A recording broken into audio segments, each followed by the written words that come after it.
सत श्री अकाल जी। वाहिगुरू जी का खालसा वाहिगुरू जी की फतेह।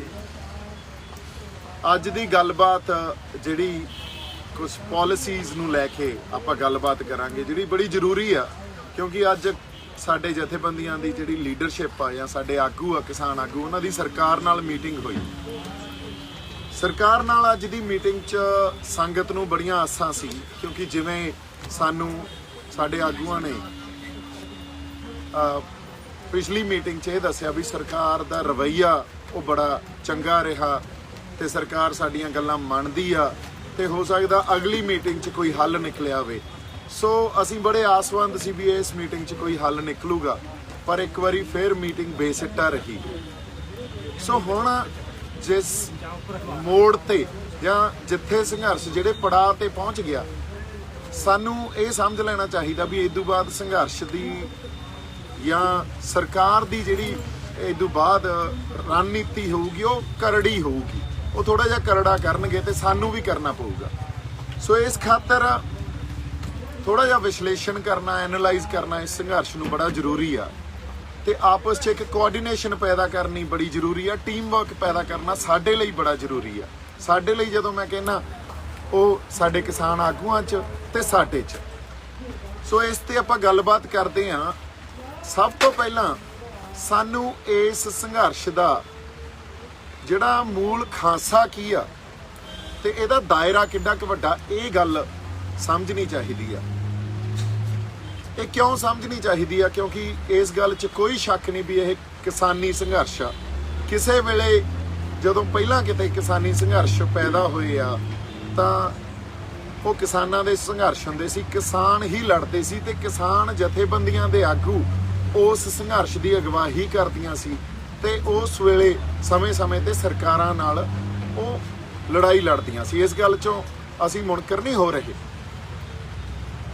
इस संघर्ष विच भी जे असीं ये गल समझीए, किसान जथेबंदियां दे आगूआं ने किसी इशू नूं रैकगनाइज किया या ये कह लईए इस जिहड़े नवे कानून बने आ इस इशू नूं उन्हां ने पछाणिया। इस गल दे उत्ते फिर लामबंदी हुई, वो भी किसान जथेबंदियां ने आपदे कैडर के थ्रू की। इस गल तो भी मुनकर नहीं हो सकते। ये गल बिल्कुल सेहरा किसान जथेबंदियां ते आगूआं नूं जांदा भी सारी जिहड़ी इशू नूं पछाणन तो लैके लामबंदी तक दा सफ़र आ वो बाखूबी साडे किसान आगूआं ने निभाया। पर हुण इहदा मूल खांसा की आ, ये सानूं समझना चाहिदा।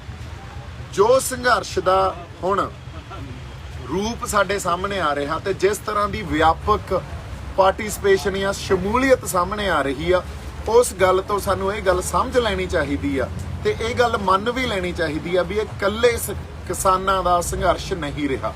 हालांकि मैं भी किसान परिवार चों आ, सारी जिंदगी दादे ने प्यो ने किसानी ही कीती आ ते किसान परिवार नाल संबंधित हाँ। पर ये गल इस करके सानू समझ लेनी चाहिदी है क्योंकि इसदा दायरा बहुत वड्डा हो गया ते ये इस संघर्ष दा खासियत भी है। इस संघर्ष की इहदा खांसा जिहड़ा वो कल्ला किसानां दा संघर्ष नहीं रहा।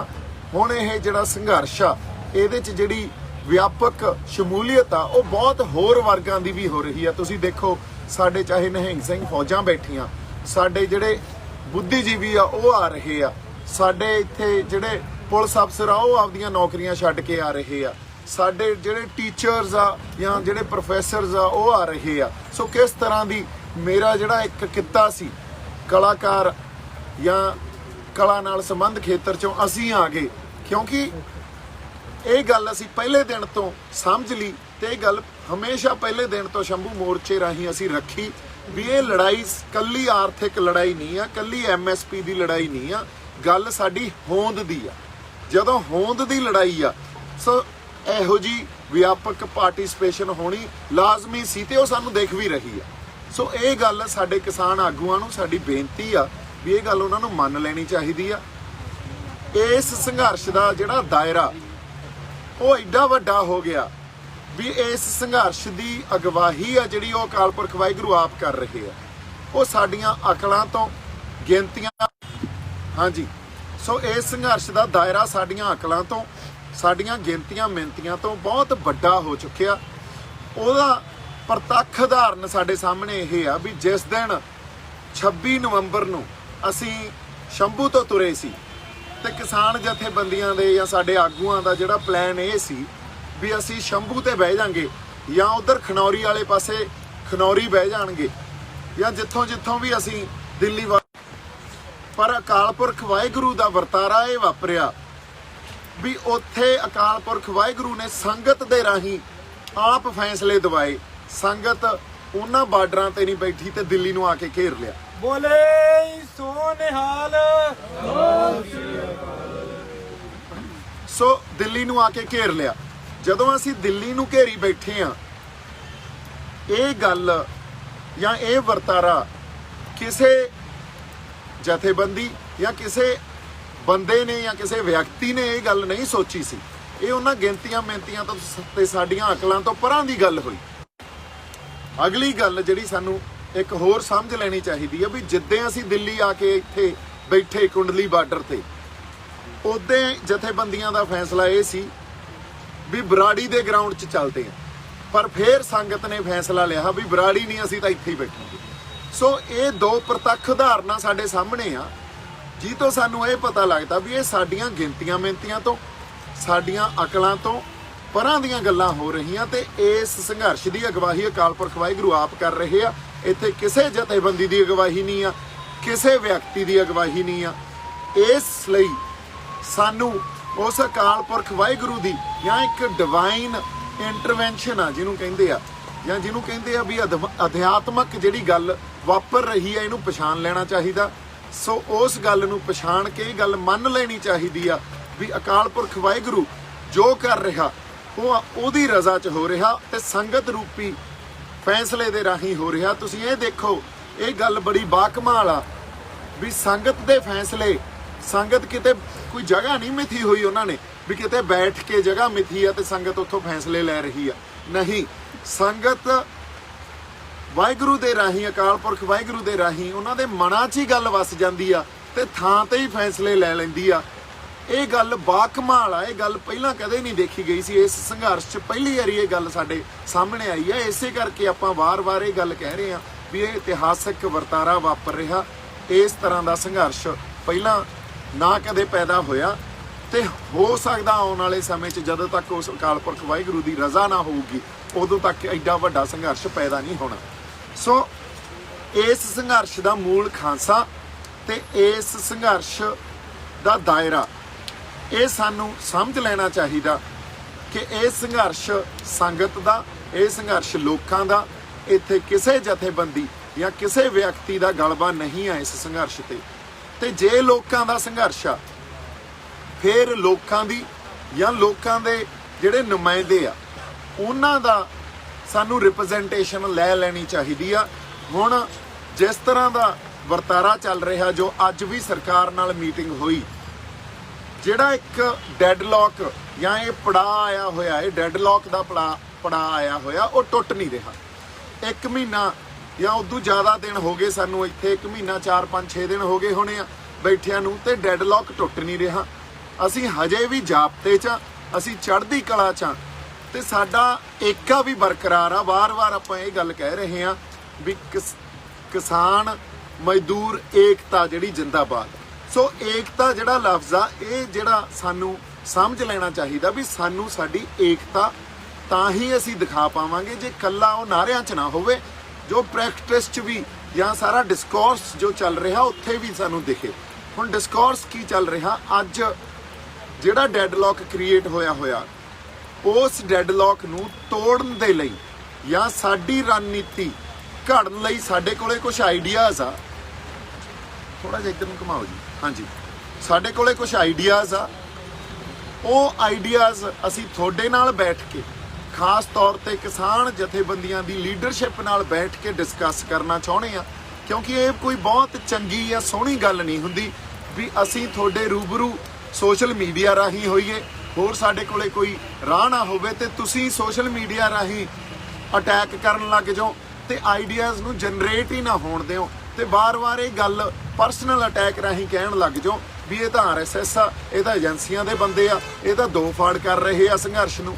ਸੋ ਮੇਰੀ ਇੱਕ ਹੱਥ ਜੋੜ ਕੇ ਬੇਨਤੀ ਆ ਸਾਡੇ ਆਗੂਆਂ ਨੂੰ, ਤੁਹਾਡੀ ਅਗਵਾਈ 'ਚ ਇਹ ਸੰਘਰਸ਼ ਲੜ ਰਹੇ ਆ, ਤੁਹਾਡੀ ਅਗਵਾਈ 'ਚ ਸੰਘਰਸ਼ ਲੜਾਂਗੇ, ਪਰ ਤੁਸੀਂ ਸਾਡੇ ਜਿਹੜੇ ਕੋਈ ਸਲਾਹਾਂ ਜਾਂ ਆਈਡੀਆਜ਼ ਆ ਉਹਨੂੰ ਲਓ। ਜੇ ਤੁਹਾਨੂੰ ਚੰਗੇ ਲੱਗੇ ਤਾਂ ਤੁਸੀਂ ਮੰਨ ਲਿਓ, ਜੇ ਨਹੀਂ ਚੰਗੇ ਲੱਗੇ ਤਾਂ ਨਾ ਮੰਨਿਓ। ਸੋ ਅਗਵਾਈ ਤਾਂ ਤੁਹਾਡੀ ਆ। ਸੋ ਇਸ ਲਈ ਅਗਲੀ ਗੱਲ ਜਿਹੜੀ ਮੈਂ ਕਰਨੀ ਚਾਹੁੰਦਾ ਸੀ ਵੀ ਸਟੇਜ ਤੋਂ ਬੋਲਣ ਵਾਸਤੇ ਮੈਂ ਜਾਂ ਸਾਡਾ ਕੋਈ ਵੀ ਬੰਦਾ ਇੱਥੇ ਨਹੀਂ ਆਇਆ। ਅਸੀਂ ਸਟੇਜਾਂ ਤੋਂ ਬੋਲਣ ਨਹੀਂ ਆਏ। ਤੁਸੀਂ ਜੇ ਕਹਿ ਰਹੇ ਹੋ ਵੀ ਸਟੇਜਾਂ ਤੋਂ ਤੁਸੀਂ ਨੇੜੇ ਤੇੜੇ ਵੀ ਨਾ ਆਇਓ, ਨਾ ਬੋਲਿਓ, ਸਿਰ ਮੱਥੇ, ਹਜੇ ਵੀ ਸਿਰ ਮੱਥੇ। ਅਸੀਂ ਇਹ ਕਹਿ ਰਹੇ ਹਾਂ ਵੀ ਸਟੇਜ ਤੋਂ ਆਪਾਂ ਨਹੀਂ ਬੋਲਾਂਗੇ, ਪਰ ਅਸੀਂ ਇਕੱਠੇ ਬਹਿ ਕੇ ਗੱਲਬਾਤ ਆਪਸ 'ਚ ਤਾਂ ਕਰ ਸਕਦੇ ਹਾਂ। ਜੇ ਸਰਕਾਰ ਜਿਹੜੀ ਅੱਜ ਸਾਡੀ ਦੁਸ਼ਮਣ ਆ, ਜੇ ਤੁਸੀਂ ਉਹਨਾਂ ਨਾਲ ਇੰਨੀਆਂ ਮੀਟਿੰਗਾਂ ਕਰ ਸਕਦੇ ਹੋ ਤਾਂ ਸਾਡਾ ਤਾਂ ਕੋਈ ਪਰਸਨਲ ਵੈਰ ਹੀ ਨਹੀਂ ਨਾ, ਸਾਡਾ ਤਾਂ ਕੁਝ ਨਹੀਂ ਵੰਡਿਆ, ਤੇ ਅਸੀਂ ਆਪਸ 'ਚ ਬੈਠ ਕੇ ਵੀ ਗੱਲਬਾਤ ਕਰ ਸਕਦੇ ਹਾਂ। ਕੀ ਪਤਾ ਜਿਹੜਾ ਇਸ ਡੈਡਲੌਕ ਨੂੰ ਤੋੜਨ ਦਾ ਹੱਲ, ਕਈ ਵਾਰੀ ਸਾਨੂੰ ਲੱਗਦਾ ਹੁੰਦਾ ਵੀ ਹੱਲ ਇੱਕੋ ਪਾਸੇ ਪਿਆ, ਕੀ ਪਤਾ ਉਹ ਦੂਜੇ ਪਾਸੇ ਹੱਲ ਪਿਆ ਹੋਵੇ ਤੇ ਉਹ ਹੱਲ ਸਾਨੂੰ ਦੇਖ ਹੀ ਨਹੀਂ ਰਿਹਾ ਹੋਵੇ, ਤੇ ਅਸੀਂ ਉਹ ਹੱਲ ਤੁਹਾਨੂੰ ਦਿਖਾਉਣ 'ਚ ਆਪਦੀ ਥੋੜੀ ਬਹੁਤ ਹੈਲਪ ਕਰ ਦਈਏ, ਥੋੜੀ ਬਹੁਤ ਸਹਾਇਤਾ ਕਰ ਦਈਏ। ਸੋ ਇਸ ਖਾਤਰ ਮੇਰੀ ਤੁਹਾਨੂੰ ਜਿਹੜੀ ਬੇਨਤੀ ਆ ਹੱਥ ਜੋੜ ਕੇ ਵੀ ਇੱਕ ਤਾਂ ਸਾਨੂੰ ਕੋਆਰਡੀਨੇਸ਼ਨ ਆਪਸ 'ਚ ਬਣਾਉਣੀ ਚਾਹੀਦੀ ਆ। ਇਹ ਸਾਡੇ ਸੰਘਰਸ਼ ਲਈ ਵੀ ਜ਼ਰੂਰੀ ਆ। ਜੇ ਅਸੀਂ ਕੋਆਰਡੀਨੇਸ਼ਨ ਆਪਸ 'ਚ ਨਹੀਂ ਬਣਾ ਕੇ ਚੱਲਾਂਗੇ ਤਾਂ ਸਰਕਾਰਾਂ ਤਾਂ ਇਹ ਚਾਹੁੰਦੀਆਂ ਫਿਰ। ਔਰ ਜੇ ਕਿਤੇ ਜੇ ਸਾਡੇ ਵਖਰੇਵੇਂ ਵੀ ਸੀ, ਦੇਖੋ ਵਖਰੇਵੇਂ ਜਿਹੜੇ ਸੀ ਉਹ ਸਿਧਾਂਤਕ ਸੀ ਜਾਂ ਉਹ ਸੰਘਰਸ਼ ਦੇ ਪੈਂਤੜਿਆਂ ਨੂੰ, ਰਣਨੀਤੀ ਨੂੰ ਲੈ ਕੇ ਸੀ। ਵਖਰੇਵੇਂ ਕੋਈ ਪਰਸਨਲ ਵਖਰੇਵੇਂ ਥੋੜੀ ਆਪਣੇ। ਸੋ ਜੇ ਸਿਧਾਂਤਕ ਵਖਰੇਵਿਆਂ ਤੇ ਅਸੀਂ ਇੱਕ ਦੂਜੇ ਦੇ ਖਿਲਾਫ ਪੋਜੀਸ਼ਨ ਲੈ ਲਾਂਗੇ, ਇਹ ਤਾਂ ਪੋਲੀਟੀਕਲ ਪਾਰਟੀਆਂ ਕਰਦੀਆਂ ਹੁੰਦੀਆਂ ਵੀ ਜਿਹੜਾ ਸਾਡੇ ਖਿਲਾਫ ਸਿਧਾਂਤਕ ਤੌਰ ਤੇ ਪੋਜੀਸ਼ਨ ਲੈ ਜੇ ਉਹਨੂੰ ਤੁਸੀਂ ਹੁਣ ਪਰਸਨਲ ਅਟੈਕ ਕਰਨਾ ਸ਼ੁਰੂ ਕਰ ਦਿਓ। ਸੋ ਪਰਸਨਲ ਅਟੈਕ ਅੱਜ ਤੱਕ ਮੈਂ ਆਪਦੇ ਕਿਸੇ ਗੱਲ 'ਚ ਜਾਂ ਸਾਡੇ ਕਿਸੇ ਬੰਦੇ ਨੇ ਜਥੇਬੰਦੀਆਂ ਦੇ ਆਗੂਆਂ ਤੇ ਕੋਈ ਪਰਸਨਲ ਅਟੈਕ ਨਹੀਂ ਕੀਤਾ। ਹਮੇਸ਼ਾ ਹੀ ਇਹ ਗੱਲ ਲੈ ਕੇ ਗਏ ਆ ਵੀ ਜਥੇਬੰਦੀਆਂ ਦੇ ਆਗੂ ਸਤਿਕਾਰਯੋਗ ਆ। ਉਹਨਾਂ ਨੇ ਜਿਹੜੀਆਂ ਲੜਾਈਆਂ 40-50 ਸਾਲਾਂ 'ਚ ਲੜੀਆਂ, ਉਹ ਲੜਾਈਆਂ ਦੀ ਵੀ ਅਸੀਂ ਕਦਰ ਕਰਦੇ ਹਾਂ, ਉਸ ਲੜਾਈਆਂ ਨੂੰ ਵੀ ਅਸੀਂ ਮੰਨਦੇ ਹਾਂ। ਪਰ ਜਿਸ ਤਰ੍ਹਾਂ ਦਾ ਸੰਘਰਸ਼ ਹੁਣ ਇਹ ਪੈਦਾ ਹੋ ਗਿਆ ਜਾਂ ਜਿਸ ਤਰ੍ਹਾਂ ਦਾ ਵਰਤਾਰਾ ਚੱਲ ਰਿਹਾ, ਉੱਥੇ ਕਈ ਵਾਰੀ ਪੁਰਾਣੇ ਪੈਂਤੜੇ ਜਾਂ ਪੁਰਾਣੀਆਂ ਜਿਹੜੀਆਂ ਰਣਨੀਤੀਆਂ ਉਹ ਨਹੀਂ ਕੰਮ ਆਉਂਦੀਆਂ। ਸਾਨੂੰ ਨਵੇਂ ਪੈਂਤਰੇ ਤੇ ਨਵੀਂ ਰਣਨੀਤੀ ਘੜਨੀ ਪੈਂਦੀ ਆ, ਸਮੇਂ ਦੇ ਅਨੁਸਾਰ ਰਣਨੀਤੀ ਬਦਲਣੀ ਪੈਂਦੀ ਆ। ਇਸ ਖਾਤਰ ਮੇਰੀ ਬੇਨਤੀ ਆ ਵੀ ਅਸੀਂ ਆਪਸ 'ਚ ਕੋਆਰਡੀਨੇਸ਼ਨ ਬਣਾਈਏ। ਤੁਸੀਂ ਸਾਡੀ ਰਿਪਰੈਜ਼ੈਂਟੇਸ਼ਨ ਵੀ ਲਓ, ਅਸੀਂ ਤੁਹਾਨੂੰ ਸਲਾਹਾਂ ਦਈਏ ਤੇ ਅਸੀਂ ਆਪਸ 'ਚ ਜਦੋਂ ਮਿਲ ਕੇ ਬੈਠਾਂਗੇ। ਮੈਂ ਇੱਕ ਵਾਰੀ ਫੇਰ ਕਹਿੰਦਾ, ਜੇ ਤੁਹਾਡੇ ਮੇਰੇ ਨਾਲ ਚਲੋ ਇੱਕ ਪਰਸਨਲ ਗੱਲ ਆਪਾਂ ਸ਼ੇਅਰ ਕਰ ਲੈਂਦੇ ਆ। ਤੀਜੇ ਚੌਥੇ ਦਿਨ ਸੰਘਰਸ਼ ਦੇ ਮੈਂ ਰਾਤ ਨੂੰ ਮੁੰਡਿਆਂ ਨੂੰ, ਸਾਡੇ ਯੂਥ ਨੂੰ ਮਿਲਦਾ, ਸਟੇਜ ਦੇ ਆਸ-ਪਾਸ ਫਿਰ ਰਿਹਾ ਸੀ, ਤਾਂ ਉੱਥੇ ਜਿਹੜੇ ਮਨਜੀਤ ਰਾਏ ਆ ਜਿਨ੍ਹਾਂ ਨੇ ਕਾਫੀ ਕੁਝ ਬੋਲਿਆ ਮੇਰੇ ਖਿਲਾਫ, ਕਾਫੀ ਕੁਝ ਬੋਲਿਆ ਜਾਂ ਹੋਰ ਵੀ ਬੜਾ ਕੁਝ ਬੋਲਿਆ ਸਾਰੇ ਬੰਦਿਆਂ ਦੇ ਖਿਲਾਫ, ਉਹਨਾਂ ਨੇ ਮੈਨੂੰ ਬੁਲਾ ਲਿਆ। 2-3 ਸਾਡੇ ਕਿਸਾਨ ਜਥੇਬੰਦੀਆਂ ਦੇ ਆਗੂ ਸੀਗੇ ਤੇ ਉਹ ਕਹਿੰਦੇ ਜੀ ਤੁਹਾਡੇ ਨਾਲ ਗੱਲ ਕਰਨੀ ਆ। ਮੈਂ ਕਿਹਾ ਪਲੀਜ਼ ਕਰੋ ਜੀ। ਕਹਿੰਦੇ ਆਪਾਂ ਮਿਲ ਕੇ ਬੈਠਾਂਗੇ ਤੇ ਆਪਾਂ ਗੱਲਬਾਤ ਕਰਾਂਗੇ, ਪਰ ਸਾਡਾ ਗੁੱਸਾ ਇਹ ਆ ਵੀ ਤੁਸੀਂ ਸਾਨੂੰ ਜਿਹੜੀਆਂ ਗੱਲਾਂ ਕਹੀਆਂ ਵੀ ਪ੍ਰੀਤੀ ਭੋਜ ਕਰਕੇ ਆਉਣੇ ਹੋ ਅਸੀਂ ਸਰਕਾਰ ਨਾਲ, ਤੁਸੀਂ ਇਹ ਗੱਲ ਕਹੀ ਤੇ ਇਹ ਸਾਡੇ ਦਿਲਾਂ ਨੂੰ ਲੱਗ ਗਈ। ਮੈਂ ਉਹਨਾਂ ਨੂੰ ਕਿਹਾ ਜੀ ਇਹ ਗੱਲ ਜਿਹੜੀ ਸੀ ਨਾ, ਇਹ ਸਿੰਬੋਲਿਕ ਗੱਲ ਸੀ। ਪ੍ਰੀਤੀ ਭੋਜ ਕਈ ਵਾਰੀ ਜਦੋਂ ਅਸੀਂ ਸੰਘਰਸ਼ ਜਾਂ ਲੜਾਈ ਲੜਦੇ ਆ ਉਦੋਂ ਸਿੰਬੋਲਿਕ ਗੱਲਾਂ ਦਾ ਵੀ ਧਿਆਨ ਰੱਖਣਾ ਪੈਂਦਾ ਹੁੰਦਾ। ਇਹ ਸਿੰਬੋਲਿਕ ਗੱਲ ਸੀ, ਉਹਨਾਂ ਪੈਂਤੜਿਆਂ ਦਾ ਵੀ ਧਿਆਨ ਰੱਖਣਾ ਪੈਂਦਾ ਹੁੰਦਾ। ਪਰ ਜੇ ਤੁਹਾਡਾ ਦਿਲ ਦੁਖਿਆ ਮੇਰੀ ਕਿਸੇ ਗੱਲ ਤੋਂ, ਤਾਂ ਮੈਂ ਸਾਰੇ ਜਥੇਬੰਦੀਆਂ ਦੇ ਆਗੂਆਂ ਤੋਂ ਮਾਫੀ ਮੰਗਦਾ। ਇਸ ਗੱਲ 'ਚ ਆਪਾਂ ਕੋਈ ਹੰਕਾਰ ਜਾਂ ਇਨਸਿਕਿਉਰਿਟੀ ਲੈ ਕੇ ਥੋੜੀ ਚੱਲ ਰਹੇ ਹਾਂ। ਸੋ ਕੋਈ ਸਿੱਖ ਜਾਂ ਗੁਰੂ ਨਾਨਕ ਸਾਹਿਬ ਤੋਂ ਜਿਹੜਾ ਜਜ਼ਬਾ ਲੈ ਕੇ ਆਪਾਂ ਤੁਰੇ ਆ, ਉੱਥੇ ਕੋਈ ਹੰਕਾਰ ਤੇ ਇਨਸਿਕਿਉਰਿਟੀ ਨਹੀਂ ਆ, ਕੋਈ ਈਗੋ ਨਹੀਂ ਆ, ਤੇ ਅਸੀਂ ਮਾਫੀ ਮੰਗਦੇ ਆ ਜੇ ਤੁਹਾਡਾ ਦਿਲ ਦਿਖਾਇਆ ਤਾਂ। ਉਹ ਕਹਿੰਦੇ ਠੀਕ ਆ, ਕੋਈ ਗੱਲ ਨਹੀਂ, ਫਿਰ ਅਸੀਂ ਦੱਸਾਂਗੇ। ਉਸ ਤੋਂ ਬਾਅਦ ਮੇਰੇ ਨਾਲ ਕੋਈ ਰਾਬਤਾ ਨਹੀਂ ਬਣਾਇਆ। ਦੂਜੇ ਤੀਜੇ ਦਿਨ ਇਨਫੈਕਟ ਮਤਾ ਪਾਤਾ ਵੀ ਦੀਪ ਸਿੱਧੂ ਨੂੰ ਸਟੇਜ ਦੇ ਆਸ-ਪਾਸ ਵੀ ਅਸੀਂ ਫਟਕਣ ਨਹੀਂ ਦੇਵਾਂਗੇ। ਮੈਂ ਕਿਹਾ ਇਹ ਵੀ ਸਿਰ ਮੱਥੇ ਜੀ। ਸੋ ਗੱਲ ਇਹ ਆ ਵੀ ਸਾਨੂੰ ਹੁਣ ਕਿਸੇ ਤਰ੍ਹਾਂ ਦਾ ਹੰਕਾਰ, ਕਿਸੇ ਤਰ੍ਹਾਂ ਦੀ ਇਨਸਿਕਿਉਰਿਟੀ ਨਹੀਂ ਹੋਣੀ ਚਾਹੀਦੀ। ਹੰਕਾਰ ਸਾਨੂੰ ਆਪਦੀਆਂ ਪੋਜੀਸ਼ਨਾਂ ਦਾ ਹੁੰਦਾ। ਜਦੋਂ ਅਸੀਂ ਇਹ ਗੱਲ ਮੰਨ ਲਈਏ ਵੀ ਅਕਾਲ ਪੁਰਖ ਵਾਹਿਗੁਰੂ ਨੇ ਇਹ ਜਿਹੜਾ ਵਰਤਾਰਾ ਸਾਰਾ ਅਕਾਲ ਪੁਰਖ ਵਾਹਿਗੁਰੂ ਦੀ ਅਗਵਾਈ 'ਚ ਵਾਪਰ ਰਿਹਾ, ਤਾਂ ਫਿਰ ਸਾਨੂੰ ਕਿਸੇ ਤਰ੍ਹਾਂ ਦਾ ਹੰਕਾਰ ਨਹੀਂ ਆ।